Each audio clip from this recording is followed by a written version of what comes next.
Jim Cornette is trying to get me in there. And I'll never forget, Paul looks up and he goes, huh, we agree on something. And he looked right back at me. And I had no idea what that meant, but it stuck in my head.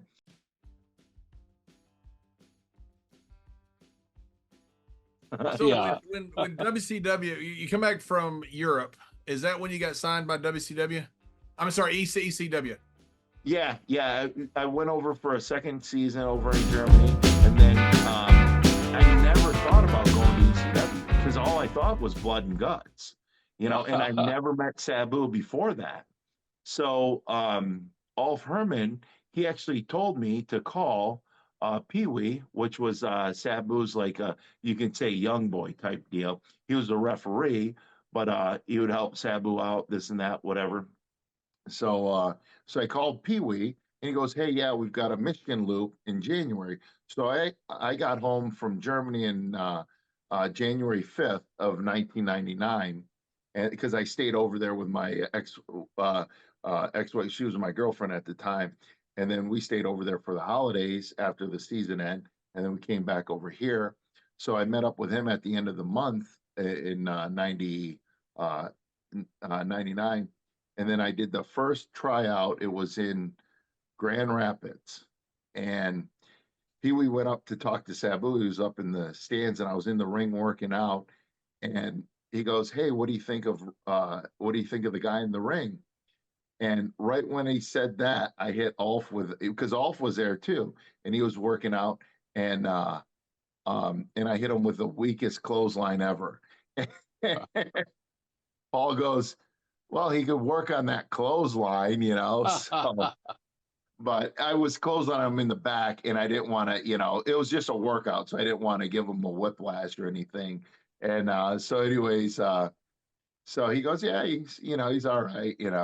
So then the next night it was in Lansing, and there were no workouts. And then the third night was in Detroit.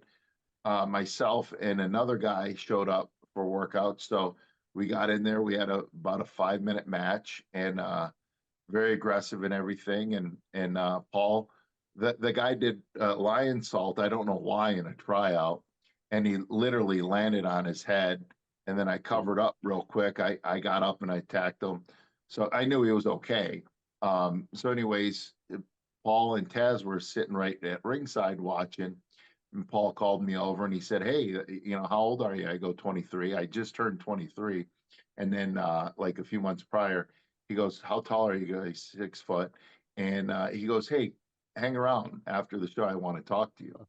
And after the show meant after the promos. So it was like 3 o'clock in the morning. Oh, Yeah. Because when I first came to WWE, they would do all the promos and pre-tapes unless it was live, beforehand. And then after your match, you could leave. And ECW, after your match, if you had a promo, you had to stay in gear. And wow. there's nothing worse than that. And I understand why, because Paul during the show would think of, okay, I can put this match, I can get them verbiage, this and that. So, but a lot of times we'd get kicked out of those buildings because they want to go home. Right. So it was down at the fairgrounds in Detroit, in a packed house, and he goes, "Do you want a job?" And I'm thinking to myself, well, I'm excited, but I'm like, I'm here at 3 o'clock in the morning. I would have left if I didn't want a job. Yeah. And I go, "Yes, I'd love a job." He goes, "Do you ever try to send anything to a WCW?" And I said, "Yeah, but they would never get back to me." "What about WWE?" I go, "I had a tryout match in 1998, and it was the summertime, and nothing came of it. But Jim Cornette is trying to get me in there." And I'll never forget. Paul looks up and he goes, "Huh, we agree on something." And he looked right back at me, and I had no idea what that meant, but it stuck in my head. And Pee Wee told me, he goes, "Hey, call me when you get home," because he left around 1 o'clock. He goes, "I can't wait any longer. I'm going home." He goes, "Call me when you get home." So about 4:30, I get home because it was a little drive for me. And I go, "Hey, one question." I go, "I got the job." He goes, "Great."